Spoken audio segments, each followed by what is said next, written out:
धरं देवं वन्देऽहं गणनायकम्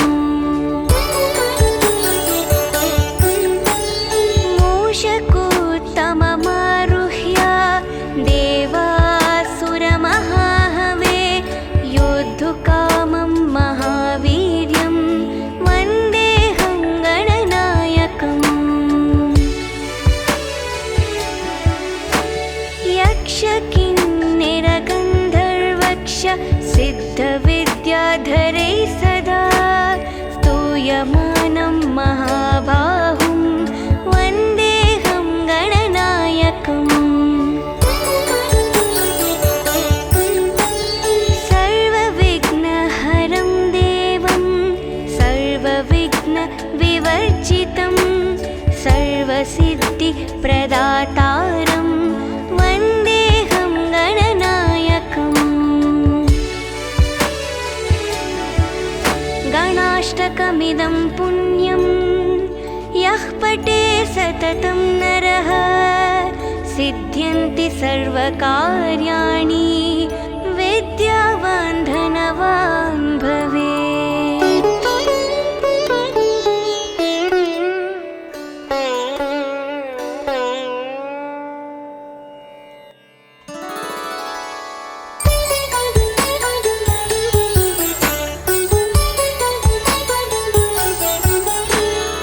एकदन्तं महाकायं तप्तकाञ्चनसन्निभं लम्बोदरं विशालाक्षं वन्देऽहं गणनायकम् मौञ्जीकृष्णाजिनधरं नागयज्ञोपवीतिनं बालेन्दुसुकलामौलिं वन्देऽहं गणनायकम्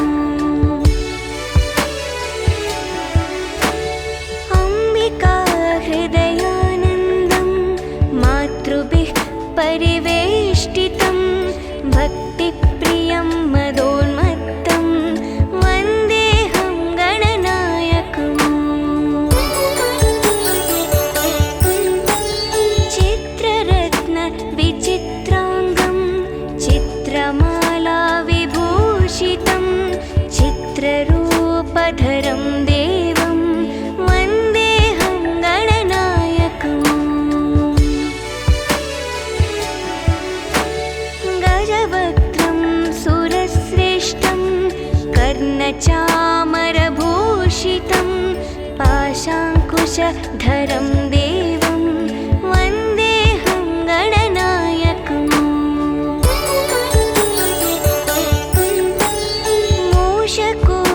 मूषकोत्तममारुह्य देवासुरमहाहवे योद्धुकामं महावीर्यं वन्देऽहं गणनायकम् यक्षकिन्निरगन्धर्वक्ष सिद्धविद्याधरैः सदा स्तूयमानं महाबाहुं वन्देऽहं गणनायकम्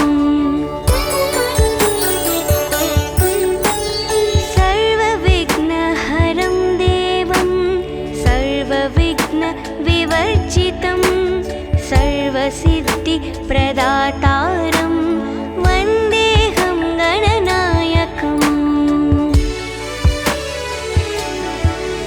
गणाष्टकमिदं पुण्यं यः पठे सततं नरः सिद्ध्यन्ति सर्वकार्याणि विद्यावान् धनवान् भवेत्।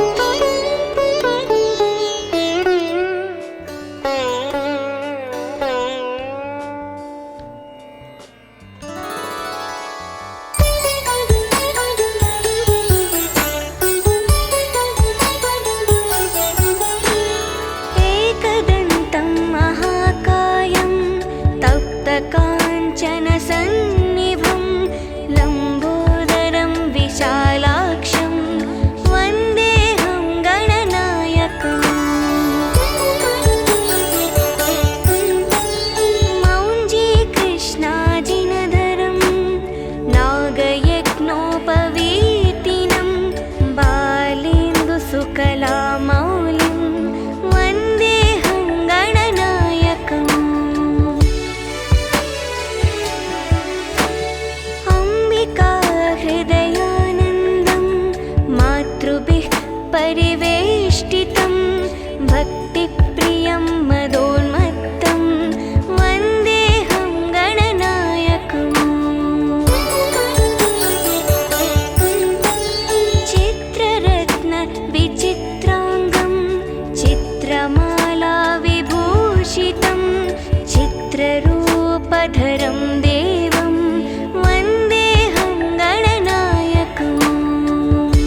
कर्णचामरभूषितं पाशाङ्कुशधरं देवं वन्देऽहं गणनायकम् मूषकोत्तममारुह्य देवासुरमहाहवे योद्धुकामं महावीर्यं वन्देऽहं गणनायकम् यक्षकिन्निरगन्धर्वक्ष सिद्धविद्याधरैः सदा स्तूयमानं महाबाहुं वन्देऽहं गणनायकम् सर्वविघ्नहरं देवं सर्वविघ्नविवर्जितं सर्वसिद्धिप्रदातारं वन्देऽहं गणनायकम्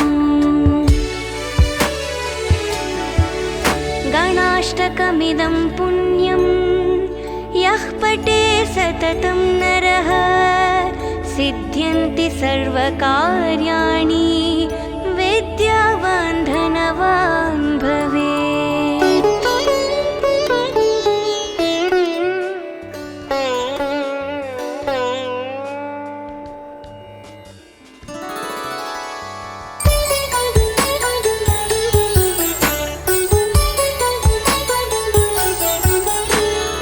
एकदन्तं महाकायं तप्तकाञ्चनसन्निभं लम्बोदरं विशालाक्षं वन्देऽहं गणनायकम् मौञ्जीकृष्णाजिनधरं नागयज्ञोपवीतिनं बालेन्दुसुकलामौलिं वन्देऽहं गणनायकम् अम्बिकाहृदयानन्दं मातृभिः परिवेष्टितं भक्तिप्रियं मदोन्मत्तं वन्देऽहं गणनायकम् चित्ररत्नविचित्राङ्गं चित्रमालाविभूषितं चित्ररूपधरं देवं वन्देऽहं गणनायकम् गजवक्त्रं सुरश्रेष्ठं कर्णचामरभूषितं पाशाङ्कुशधरं देवं वन्देऽहं गणनायकम्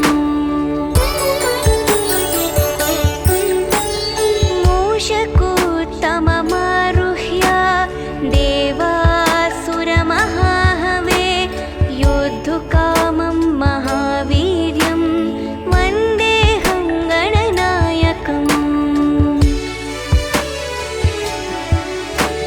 यक्षकिन्निरगन्धर्वक्ष सिद्धविद्याधरैः सदा स्तूयमानं महाबाहुं वन्देऽहं गणनायकम् सर्वविघ्नहरं देवं सर्वविघ्नविवर्जितं सर्वसिद्धिप्रदातारं वन्देऽहं गणनायकम् गणाष्टकमिदं पुण्यं यः पठे सततं नरः सिद्ध्यन्ति सर्वकार्याणि विद्यावान् धनवान् भवेत्।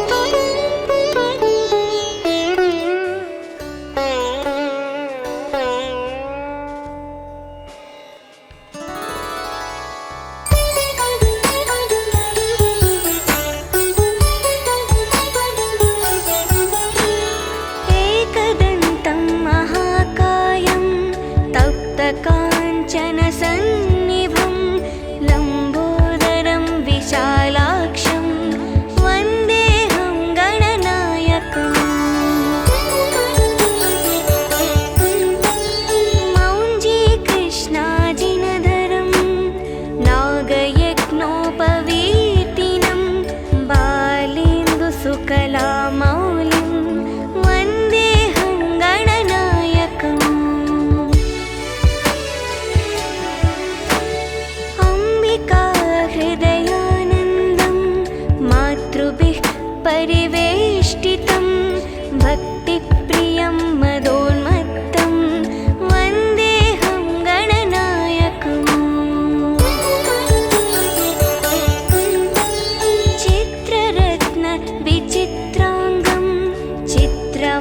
चित्रमाला विभूषितं चित्ररूपधरं देवं वन्देऽहं गणनायकम्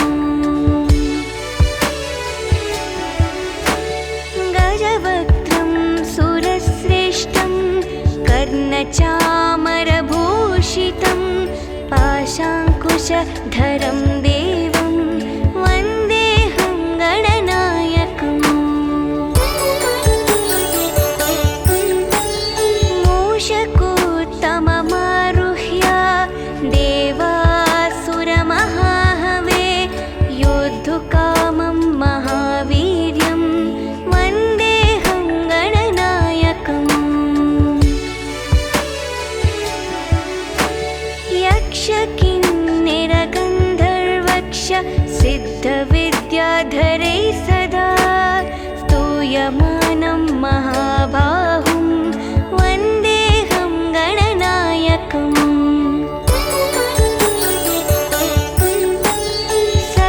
सर्वविघ्नहरं देवं सर्वविघ्नविवर्जितं सर्वसिद्धिप्रदातारं वन्देऽहं गणनायकम् गणाष्टकमिदं पुण्यं यः पठे सततं नरः सिद्ध्यन्ति सर्वकार्याणि विद्यावान् धनवान् भवेत्।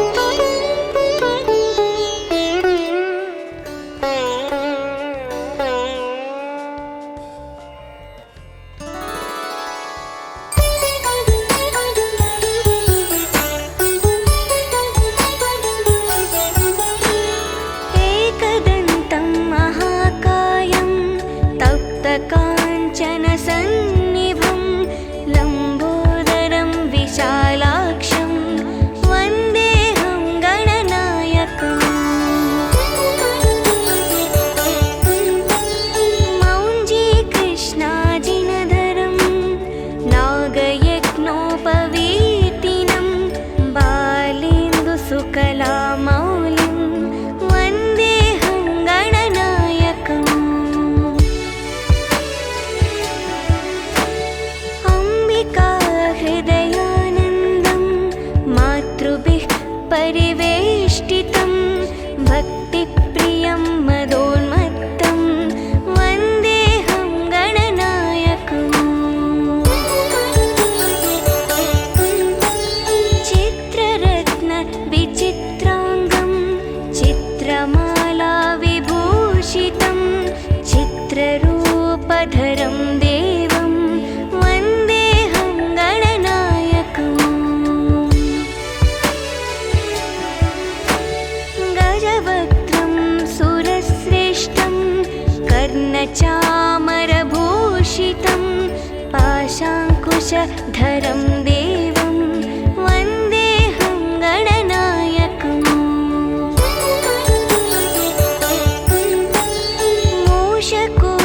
मूषकोत्तममारुह्य देवासुरमहाहवे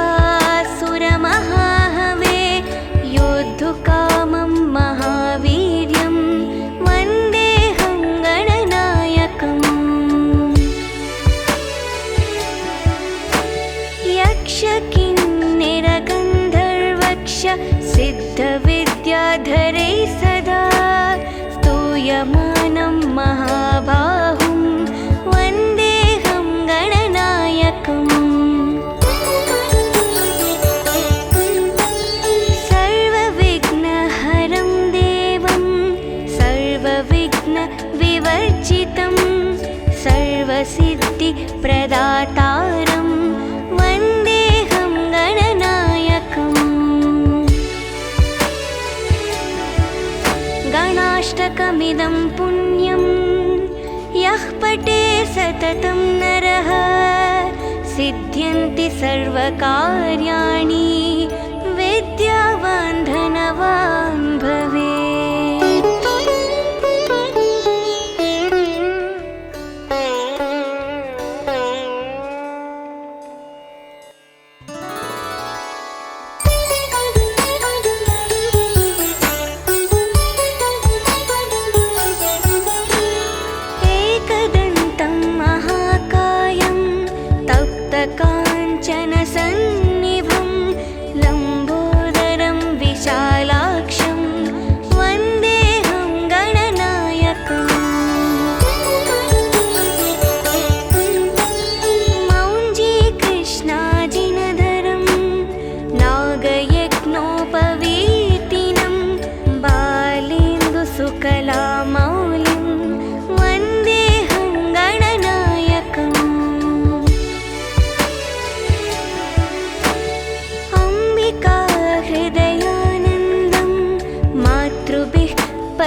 प्रियं मदोन्मत्तं वन्देऽहं गणनायकम्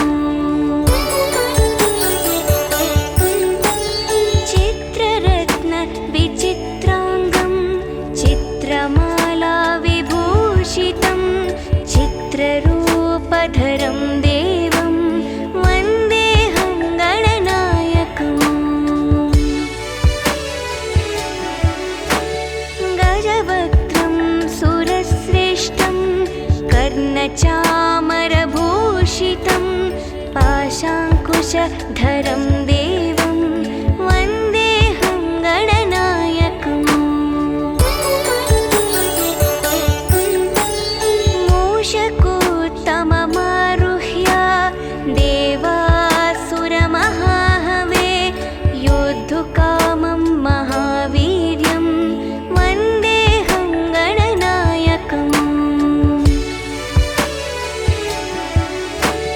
यक्षकिन्निरगन्धर्वक्ष सिद्धविद्याधरै सदा स्तूयमानं महाबाहुं वन्देऽहं गणनायकम्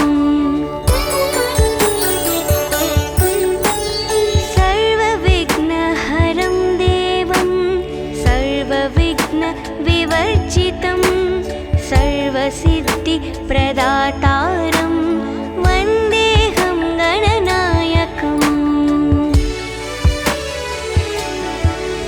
गणाष्टकमिदं पुण्यं यः पठे सततं नरः सिद्ध्यन्ति सर्वकार्याणि विद्यावान् धनवान् भवेत्।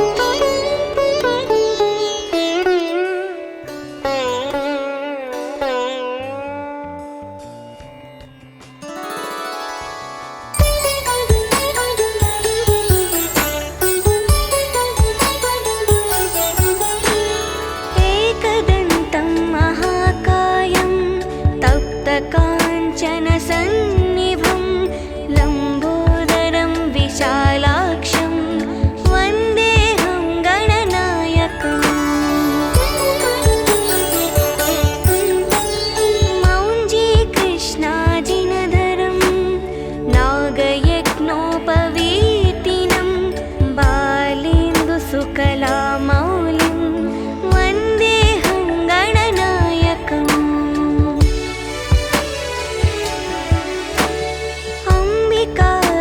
अम्बिकाहृदयानन्दं मातृभिः परिवेष्टितं भक्तिप्रियं मदोन्मत्तं वन्देऽहं गणनायकम्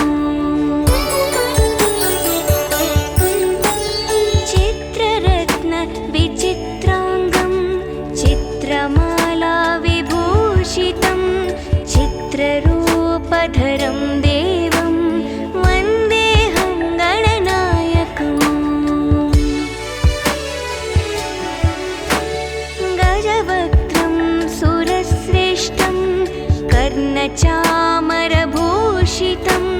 पाशाङ्कुशधरं देवं वन्देऽहं गणनायकम्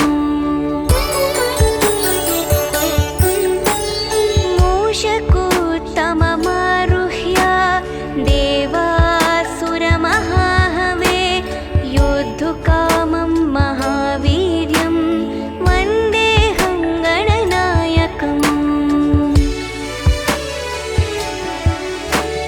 यक्षकिन्निरगन्धर्वक्ष सिद्धविद्याधरै सदा स्तूयमानं महाबाहुं वन्देऽहं गणनायकम् सर्वविघ्नहरं देवं सर्वविघ्नविवर्जितं सर्वसिद्धिप्रदातारं वन्देऽहं गणनायकम् गणाष्टकमिदं पुण्यं यः पठे सततं नरः सिद्ध्यन्ति सर्वकार्याणि विद्यावान् धनवान् भवेत्।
सर्वसिद्धिप्रदातारं देवं वन्देऽहं गणनायकम्।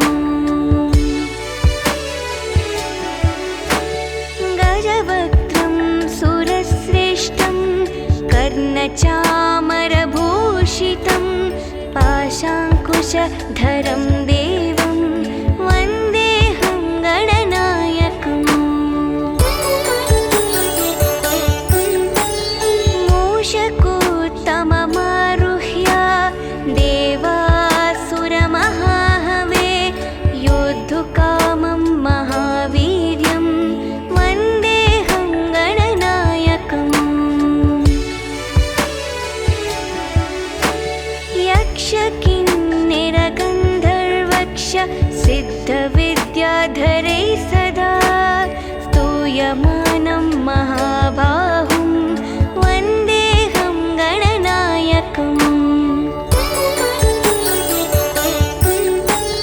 सर्वविघ्नहरं देवं सर्वविघ्नविवर्जितं सर्वसिद्धिप्रदातारं वन्देऽहं गणनायकम्। गणाष्टकमिदं पुण्यं यः पठे सततं नरः सिद्ध्यन्ति सर्वकार्याणि विद्यावान् धनवान् भवेत्।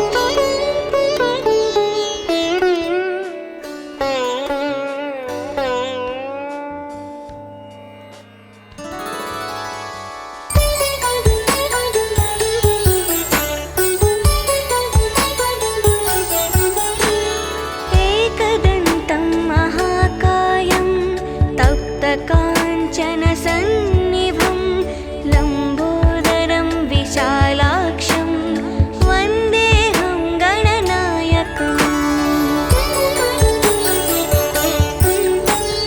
मौञ्जीकृष्णाजिनधरं नागयज्ञोपवीतिनं बालेन्दुसुकलामौलिं वन्देऽहं गणनायकम्। अम्बिकाहृदयानन्दं मातृभिः परिवेष्टितं भक्तिप्रियं मदोन्मत्तं वन्देऽहं गणनायकम्। चित्ररत्नविचित्राङ्गं चित्रमालाविभूषितं चित्ररूपधरं देवं वन्देऽहं गणनायकम्। गजवक्त्रं सुरश्रेष्ठं कर्णचामरभूषितं पाशाङ्कुशधरं देवं वन्देऽहं गणनायकम्।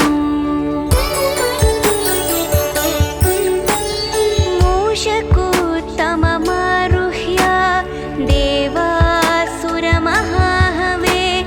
योद्धुकामं महावीर्यं वन्देऽहं गणनायकम्। यक्षकिन्निरगन्धर्वक्ष सिद्धविद्याधरैः सदा स्तूयमानं महाबाहुं वन्देऽहं गणनायकम्। सर्वविघ्नहरं देवं सर्वविघ्नविवर्जितं सर्वसिद्धिप्रदातारं वन्देऽहं गणनायकम्। गणाष्टकमिदं पुण्यं यः पठे सततं नरः सिद्ध्यन्ति सर्वकार्याणि विद्यावान् धनवान् भवेत्।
गजवक्त्रं सुरश्रेष्ठं कर्णचामरभूषितं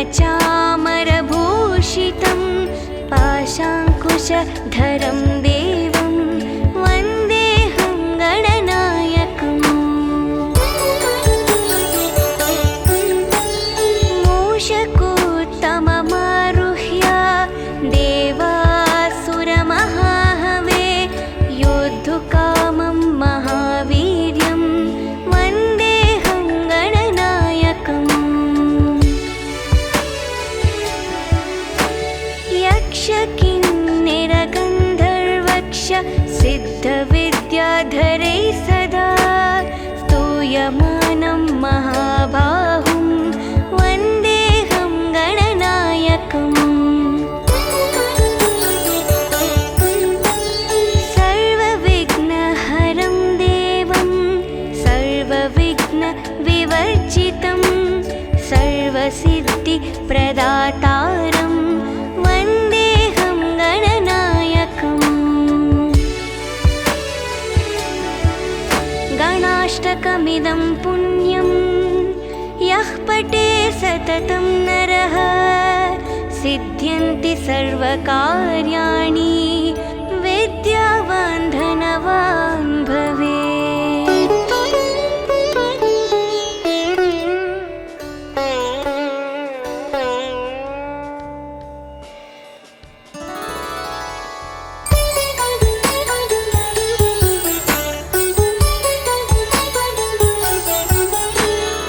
एकदन्तं महाकायं तप्तकाञ्चनसन्निभं लम्बोदरं विशालाक्षं वन्देऽहं गणनायकम् मौञ्जीकृष्णाजिनधरं नागयज्ञोपवीतिनं बालेन्दुसुकलामौलिं वन्देऽहं गणनायकम् अम्बिकाहृदयानन्दं मातृभिः परिवेष्टितं भक्तिप्रियं मदोन्मत्तं वन्देऽहं गणनायकम् चित्ररत्नविचित्राङ्गं चित्रमालाविभूषितं चित्ररूपधरं देवं वन्देऽहं गणनायकम् गजवक्त्रं सुरश्रेष्ठं कर्णचामरभूषितं पाशाङ्कुशधरं देवं वन्देऽहं गणनायकम्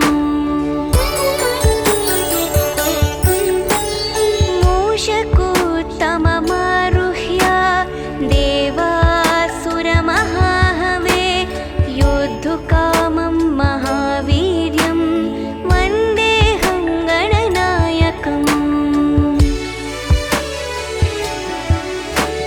यक्षकिन्निरगन्धर्वक्ष सिद्धविद्याधरैः सदा स्तूयमानं महाबाहुं वन्देऽहं गणनायकम्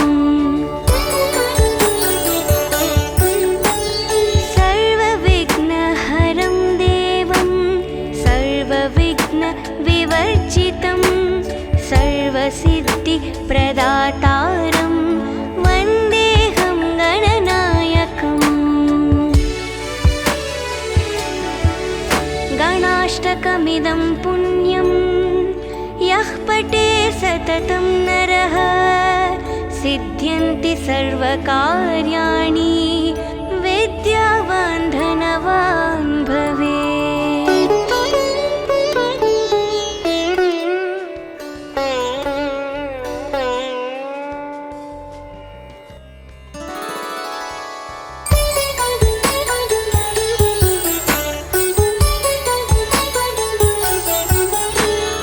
एकदन्तं महाकायं तप्तकाञ्चनसन्निभं लम्बोदरं विशालाक्षं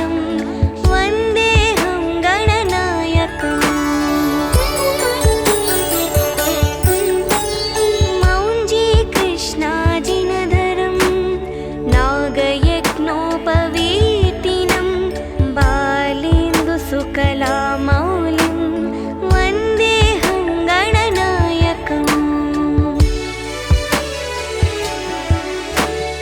अम्बिका हृदयानन्दं मातृभिः परिवेष्टितं भक्तिप्रियं मदोन्मत्तं वन्देऽहं गणनायकम्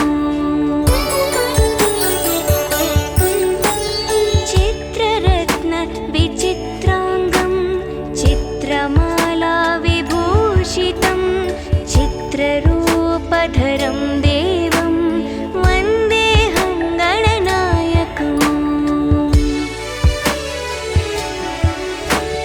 गजवक्त्रं सुरश्रेष्ठं कर्णचामरभूषितं पाशाङ्कुशधरं देवं वन्देऽहं गणनायकम्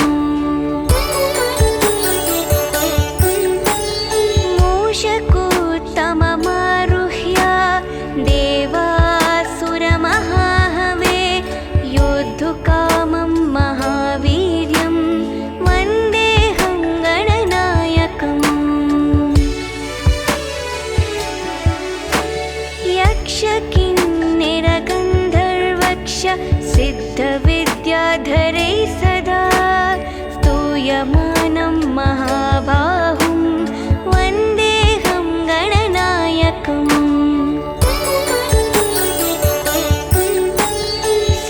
सर्वविघ्नहरं देवं सर्वविघ्नविवर्जितं सर्वसिद्धिप्रदातारं वन्देऽहं गणनायकम्